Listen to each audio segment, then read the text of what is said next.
Can you clarify what you meant by malnutrition, that 33,000 children dying?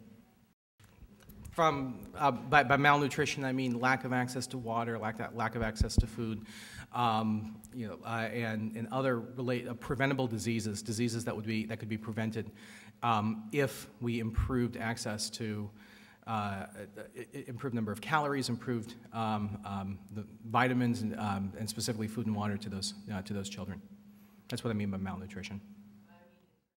What would be your suggestion as to how would we base the governance of peacemaking if it's not to be focused on sovereignty? And there's sort of two ways to approach that. One is a normative and one is a specific. So first rule of politics is always answer the question that you want to answer. And I do a lot of work on the normative level.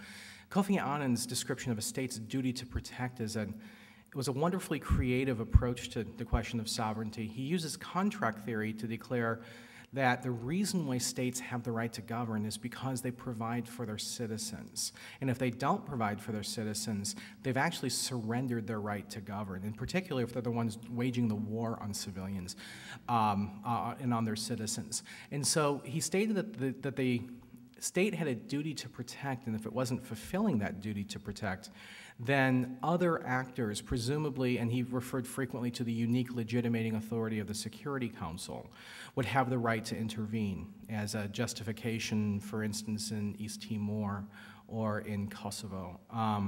The problem, the mechanism for who makes that determination certainly is problematic. And at a minimum, I believe we need to have a much richer dialogue than we currently do at the Security Council with its permanent 5 members. And some of it has to do with the involvement of the NGO community. It also has to do with the involvement of other states, other affected actors.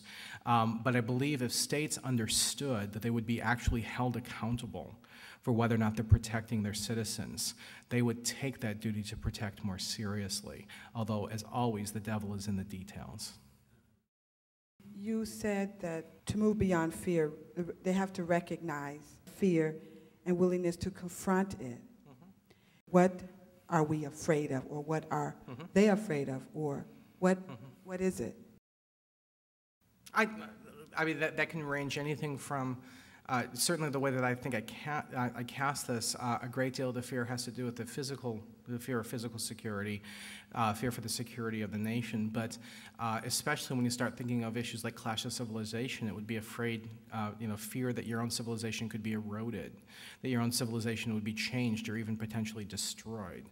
So, I mean, there's both a physical and kind of a more sort of metaphysical, existential one, the idea of a nation, the idea of a citizen. So who determines, when you talk about civilization, right, who decides who is civilized? that is the many billion-dollar question right now. I mean, according to Huntington, he'll differentiate civilization. He'll differentiate those on the basis of historical descriptions, but he equivocates. He sometimes uses religion as differentiation, sometimes uses race, sometimes uses geography, history. Some of his criticisms is his lack of a real definition for what constitutes a citizen as opposed to a state, which we know what it is. It exists, it has sovereignty, etc.